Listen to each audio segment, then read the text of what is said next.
Hi friends, नई सोच with कविता में आपका स्वागत है। आज हम देखेंगे प्रैक्टिस सेट आगे के क्वेश्चन को, जहां हम 47 क्वेश्चन को कर चुके हैं। यह 48वां क्वेश्चन है और यह 125 प्रश्नों की श्रृंखला है जो विभिन्न एग्जामों में टीजीटी, पीजीटी, एलटी, जेईई में पूछे गए हुए हैं। वो एक क्वेश्चन है, तो आपको अच्छे लगे तो आप देखिए ज़रूर इसको, इससे आपको ज़रूर लाभ होगा। तो चलिए देखते हैं। खेल कैसी क्रिया है? तो खेल वह क्रिया है जो समयबद्ध हो या आवश्यक नहीं। तो इसका राइट ऑप्शन है खेल ऐसी क्रिया है जो समयबद्ध नहीं होनी चाहिए या स्वतंत्र होना चाहिए। अगला क्वेश्चन है 6 से 12 वर्ष की अवस्था में बालकों के व्यक्तित्व पर सबसे अधिक किसका प्रभाव होता है? तो यह 6 से 12 वर्ष बाल्यावस्था में आ जाता है बालक। इसमें सबसे अधिक प्रभाव संगी साथी का पड़ता है। इसका राइट ऑप्शन है संगी साथी का प्रभाव। अगला क्वेश्चन है ग्लाइकोजन संग्रहित होता है। तो ग्लाइकोजन, इसका राइट ऑप्शन है ग्लाइकोजन यकृत में संग्रहित होता है। यकृत के साथ साथ मांसपेशियां भी दिया हो तो मांसपेशियों में आप लगाएंगे। अगर ऐसे दिया होगा तो आप यकृत को टिक करेंगे, अगर दोनों दिया होगा तो आप दोनों पे टिक करेंगे। अगला क्वेश्चन है एटीपी संबंधित है। तो एटीपी माइटोकॉन्ड्रिया से संबंधित है, जो एडीपी को एटीपी में बदलने का काम करता है। तो एडीपी को एडेनोसिन ट्राइफॉस्फेट कहते हैं। अगला क्वेश्चन है गुर्दे के सही कार्य न करने के कारण जल का अवरोधन डैश डैश में परिणित हो जाता है। तो किस में परिणित हो जाता है? तो शोथ में परिणित हो जाता है। अगला क्वेश्चन है मांसपेशियों में एकत्र होने से शारीरिक थकान उत्पन्न होती है। तो क्या उत्पन्न हो जाता है जिससे शरीर थक जाती है? तो इसमें कार्बन डाइऑक्साइड व लैक्टिक अम्ल जब शरीर में ज़्यादा हो जाता है तो शरीर थकान का अनुभव करने लगती है। अगला क्वेश्चन है निम्न में से किसके द्वारा शरीर को संभव गति होती है? तो इसका राइट ऑप्शन है मांसपेशियों के कारण। मांसपेशियों के कारण ही हम शरीर को इधर उधर हिला सकते हैं, जिससे मांसपेशियों से ही लचीलता प्रदान होती है। अगला क्वेश्चन है मानव शरीर में सबसे लंबी अस्थि है। तो मानव शरीर में सबसे लंबी अस्थि जांघास्थि है, जिसमें फीमर कहते हैं। फीमर, जांघास्थि की अस्थि को फीमर या पैर की अस्थि होती है। अगला क्वेश्चन है मानव शरीर में पसलियों की संख्या होती है। तो यहाँ पे इस पसलियों की संख्या तो 24 होती है, तो यहाँ पे 24 नहीं दिया गया है, तो यहाँ पे जोड़ी होना चाहिए था। जोड़ी होना चाहिए था। पसलियों कितनी जोड़ी? तो यहाँ पे राइट ऑप्शन 12 हो जाएगा, वैसे 24 होती हैं। अगला क्वेश्चन है कंकाल तंत्र को सुडौलता एवं सौंदर्य प्रदान करने का तंत्र है। तो कौन सा तंत्र है? तो इसका राइट ऑप्शन है पेशीय तंत्र प्रदान करता है। अगला क्वेश्चन है सलाइवा, जिसको लार बोलते हैं, लार में पाया जाने वाला एंजाइम है। तो इसका राइट ऑप्शन है अमाइलेस। अगला क्वेश्चन है ऊतक तंतुओं के टूटने की क्रिया कहलाती है। तो इसका राइट ऑप्शन है अपक्षय कहलाती है। अगला क्वेश्चन है एवी एड्स को एडगर डेल ने किसके अंतर्गत वर्गीकृत किया है? यह बहुत ही फेमस क्वेश्चन है, तो इसको आप देख लीजिएगा। यह अनुभव शंकु होता है। अगला क्वेश्चन है ग्लूकोमा संबंधित है। तो ग्लूकोमा किससे संबंधित है? तो यह आँख से संबंधित रोग है जो भयंकर स्थिति हो जाता है। अगला क्वेश्चन है निम्नलिखित में से किसका सुमेल सही नहीं है? तो इसमें राइट ऑप्शन बताना है आपको। तो पहला ऑप्शन है फेफड़े, जिसमें निमोनिया होता है, तो ये तो राइट ऑप्शन है। आँख किरोटोमेलेसिया, ये भी सही है। यकृत, पीलिया जो होता है यकृत उसमें प्रभावित होता है, तो इसका राइट ऑप्शन है हृदय मधुमेह, क्योंकि मधुमेह रोग से हृदय प्रभावित नहीं होता है। यहाँ पैनक्रियाज जिसको अग्नाशय भी बोलते हैं, वो प्रभावित होता है। इसमें इंसुलिन की मात्रा कम स्रावित होने लगता है।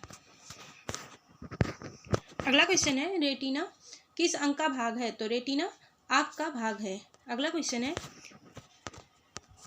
डायलिसिस एक प्रक्रिया है जो डैश डैश के कुछ सामान्य कार्यों को प्रतिस्थापित कर सकती है। तो इसका राइट ऑप्शन है गुर्दा। अगला क्वेश्चन है अंधेपन की विधिवत परिभाषा के अनुसार दृष्टि न्यूनता किसके बराबर या कम होनी चाहिए? तो इसका राइट ऑप्शन है 20/200। इसमें बुक में राइट ऑप्शन दिया है 20/220, लेकिन इसका राइट ऑप्शन है 20/200। इसको आप देख लीजिएगा बुक में और अच्छे से देखिएगा, क्योंकि ये बहुत बार पूछा जाता है, इम्पोर्टेंट क्वेश्चन है। एड्स से बचाव केवल इससे सफल हो सकता है? तो एड्स किसके द्वारा सफल हो सकता है, बचाया जा सकता है? तो जागरूकता फैलाकर एड्स को बचाया, मतलब एड्स रोग फैलने से बचाया जा सकता है। अगला क्वेश्चन है, रेबीज को कहते हैं, तो रेबीज को डैश डैश भी कहते हैं, तो रेबीज को जला भी वह कहते हैं, यह कुत्ते के द्वारा काटने से होता है, हाइड्रोफोबिया जिसको बोलते हैं। अगला क्वेश्चन है, कैल्शियम ऑक्जेलेट और प्यूरिन से भरपूर आहार नहीं देना चाहिए? तो किसको नहीं देना चाहिए? पथरी के रोगी को नहीं देना चाहिए, क्योंकि यह पथरी होती है और कैल्शियम ऑक्जेलेट ये एक तरह का आपका जमने से पथरी का रूप ले लेता है, तो इसको पथरी के रोगी को नहीं देना चाहिए। अगला क्वेश्चन है, मिथाइल विषाक्तता के उपचार के लिए निम्नलिखित में से किसका प्रयुक्त किया जाता है? तो किसका उपयुक्त किया जाता है? तो इथाइल अल्कोहल का उपयोग किया जाता है। इसका राइट ऑप्शन है इथाइल अल्कोहल। अगला क्वेश्चन है, पर्यावरण प्रदूषण की समस्या है, तो पर्यावरण की प्रदूषण की समस्या एक संपूर्ण विश्व की समस्या है। अगला क्वेश्चन है, नाइट्रोजन गैस का प्रमुख कार्य है, तो इसका राइट ऑप्शन है ऑक्सीजन की ज्वलनशीलता को कम करता है। इसको नाइट्रोजन बहुत बार पूछा गया है, इसको आप देख लीजिएगा, इम्पोर्टेंट है। हस्तलेख समस्या यह आप कहते हैं, तो हस्तलेख जो लिखने में दिक्कत होता है, तो उस समस्या को हम क्या कहते हैं? तो उस समस्या को डिस्ग्राफिया कहते हैं, और जब पढ़ नहीं पाते हैं तो डिसलेक्सिया कहते हैं। पाठन संबंधी विकार को डिसलेक्सिया कहते हैं। अगला क्वेश्चन है, प्रजातांत्रिक विकेंद्रीकरण रोपित हुआ है, तो किसके द्वारा हुआ है? तो यह पंचायती राज्यों द्वारा हुआ है। अगला क्वेश्चन है, इनमें से कौन सा गुण अच्छी परीक्षण का नहीं है? तो इसका राइट ऑप्शन है वस्तु परकता। अगला क्वेश्चन है, राष्ट्रीय बचत सर्टिफिकेट की परिपक्वता अवधि कितना होता है? तो मतलब राष्ट्रीय बचत जो कितने साल में परिपक्व हो जाता है? तो वो होता है आपका 5 वर्ष में, 5 वर्ष में। अगला क्वेश्चन है, स्वास्थ्य संपूर्ण शरीर, मानसिक एवं सामाजिक स्वास्थ्यता की स्थिति है तथा मात्र रोग का अभाव अथवा सूचनात्मकता नहीं है, ऐसा किस परिभाषा के अनुसार कहा गया है? ये परिभाषा आपका बहुत ही इंपॉर्टेंट है, बहुत ही बार पूछा गया है, यह WHO के द्वारा दिया गया है। तो यह परिभाषा किसके द्वारा दिया गया है? WHO के द्वारा दिया गया है।